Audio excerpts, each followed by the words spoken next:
Nakatakbo at nanalong mayor ng Pagsanghan, Laguna si dating Governor E.R. Ejercito.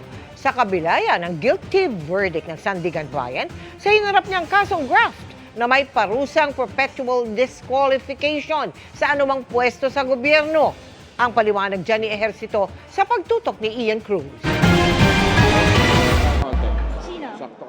Proklamado na bilang mayor ng Pagsanhan, Laguna si E.R. Ejercito matapos manaig sa botohan sa eleksyon 2025. Pero anino ngayon sa gitna ng kanyang pagbubunyi ang kinakaharap niyang graft case nung termino niya bilang alkalde ng Pagsanhan noon pang 2008. Kaugnay ito sa umunay illegal na paggawad ng kontrata para sa insurance sa mga bangkero at tumarayong turista sa tanyag na rapids ng Pagsanhan.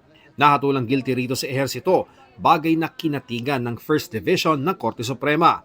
Bukod sa parusang kulong na mula 6 hanggang 8 taon, may kaakibat din itong perpetual disqualification from holding public office.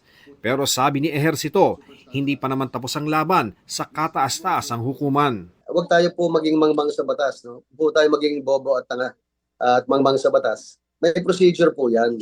Kung natalo man ako sa First Division ng Supreme Court, meron pa pong motion po yan. Tapos, ng MR, meron pa pong end bank yan. Git niya, wala siyang ginawang mali. Hindi ko kasalanan po yun.